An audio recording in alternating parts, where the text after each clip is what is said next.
Bonjour, je te retrouve encore avec beaucoup de plaisir afin de prendre le temps pour comprendre ce thème, l'Église et ses membres.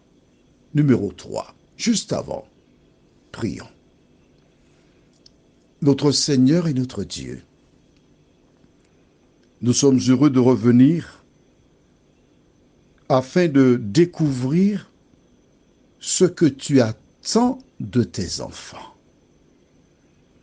Saint-Esprit, merci de nous aider à réaliser ta volonté. Au nom de Jésus. Amen. Nous allons sans plus tarder au livre de Matthieu chapitre 18, les versets 15 à 18. Jésus dit, si ton frère a péché, va et reprends-le entre toi et lui seul. S'il t'écoute, tu as gagné ton frère. Mais s'il ne t'écoute pas, prends avec toi une ou deux personnes afin que toute l'affaire se règle sur la déclaration de 2 ou de 3 témoins. S'ils refusent de les écouter, dis-le à l'Église. Et s'ils refusent aussi d'écouter l'Église, qu'il soit pour toi comme un païen et un publicain. Je vous le dis en vérité, tout ce que vous lirez sur la terre sera lié dans le ciel, et tout ce que vous délirez sur la terre sera délié dans le ciel. Voici donc la marche à suivre que Jésus a donnée à son Église. Tu vois, c'est marqué Église. Comment agir lorsqu'un membre pose une action qui ne soit pas conforme à l'enseignement de l'Église? Exemple, j'habite près du domicile de Madeleine et comme je me réveille tôt, un matin à 4 heures, je me réveille. En fait, de 3 mois, je me réveille le matin vers 2h30, 3 heures. C'est l'heure à laquelle je profite pour enregistrer les audios quand il n'y a pas de bruit autour de mon domicile. Alors, je me réveille donc à 4 heures et je vois un homme sortir de la demeure d'une de mes sœurs dans la foi. À 4 heures, qui part sur la pointe des pieds. Ceux qui ne connaissent pas Jésus attendront le lever du jour pour appeler. Hey, Pierrette, ne dis pas que c'est moi, non? Mais ce matin, à 4 heures, 5 minutes, un homme est sorti de la demeure de X. Ensuite, la philo, Denise, ne dis pas que c'est moi, non?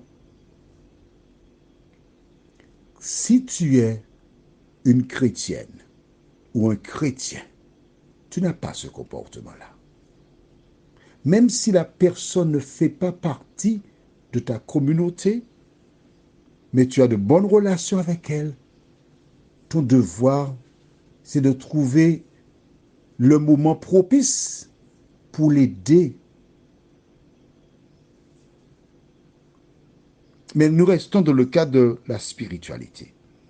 Va entre toi et lui seul. Parle-lui. Utilise le langage de l'amour. S'il t'écoute, la Bible te dit, tu as gagné ton frère. Tu as gagné ton frère pour le royaume des cieux. S'il ne t'écoute pas, prends un témoin, quelqu'un qui l'aime bien. Pas pour débarquer, pour dire, on t'a vu, on sait que. Non. Un tel, nous t'aimons.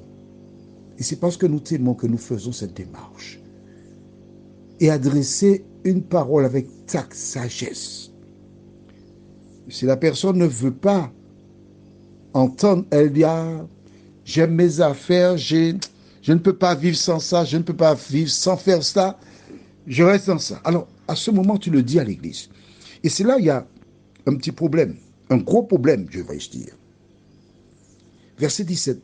S'il refuse de les écouter, dis-le à l'Église, à l'ensemble de la communauté. Et s'il refuse aussi d'écouter l'Église, c'est-à-dire la communauté s'adresse à cette personne, lui parle. Nous t'aimons un tel.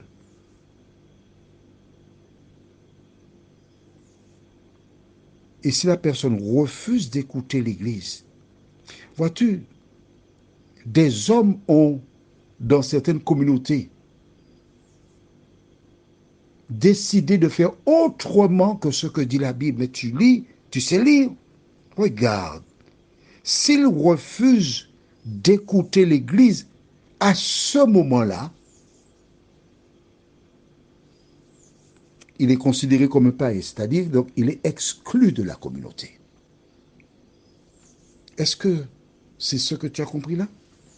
Alors pourquoi fais-tu autrement? Quand tu fais le contraire de ce que dit la Bible, tu fais l'œuvre du diable. L'objectif, c'est de gagner, de ramener la brebis perdue. L'objectif que Dieu avait donné à Nathan, c'était d'aller vers David, lui ouvrir les yeux pour qu'il comprenne et qu'il arrive à la conclusion, j'ai péché. Et lui donner la réponse, l'Éternel pardonne ton péché. C'est là la mission de véritable membre d'une communauté chrétienne. Allons maintenant au livre de 1 Thessaloniciens chapitre 5. Et nous lirons le verset 14. 1 Thessaloniciens chapitre 5, verset 14 déclare: Nous vous en prions aussi, frères, avertissez ceux qui vivent dans le désordre, consolez ceux qui sont abattus, supportez les faibles, usez de patience envers tous. Usez de patience. Est-ce que ça t'arrive d'user de patience à l'endroit de ceux qui ont fauté? C'est ce que dit la Bible. Maintenant, comme nous avons vu dans Matthieu 18, celui qui s'est installé dans une situation, il est exclu de la communauté. Mais ce n'est pas parce qu'il est exclu qu'on lave ses mains. Au contraire, il faut continuer à le visiter, l'encourager, jusqu'au jour où il prendra conscience de sa situation et reviendra au Seigneur. Allons au livre de Galates chapitre 6, les versets 1 et 2. Galates chapitre 6, les versets 1 et 2.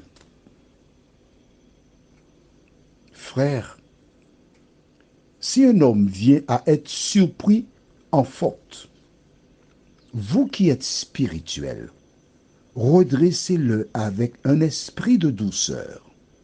Prends garde à toi-même, de peur que tu ne sois aussi tenté. Celui qui est tombé, c'est parce qu'il a été tenté. Il est tombé dans le piège. Et ton devoir, c'est quoi?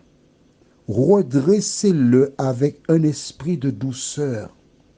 Prends garde à toi-même, de peur que tu ne sois aussi tenté.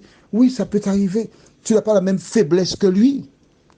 Fais preuve de douceur pour le redresser, pour le ramener dans le droit chemin. Il va encore beaucoup plus loin, verset 2. Portez les fardeaux les uns des autres et vous accomplirez aussi la loi de Christ. Quand une personne a un fardeau, un souci, tu dois avoir l'esprit du Christ pour l'aider à trouver les réponses. Voilà comment cela se passe au sein d'une communauté. Quel que soit ce que fait le membre, c'est cette démarche qui doit être mise en place. Prions. Notre Seigneur et notre Dieu, nous découvrons pour certains que la communauté, l'Église, c'est le lieu où on pratique l'amour, le lieu où on pratique la patience, le lieu où on accompagne celles et ceux qui sont tombés qui ont succombé à la tentation. Seigneur, nous reconnaissons que beaucoup de personnes n'appliquent pas ce que nous avons lu aujourd'hui. Qu'importe, mais d'aide-nous aider à compter de ce jour, à faire ta volonté, nous t'en prions. Au nom de Jésus et pour ta gloire éternelle. Amen. Je te souhaite une bonne journée et prends l'habitude d'exercer la patience, l'amour à l'endroit de celles et ceux qui tombent ou qui sont tombés. Bonne journée à toi.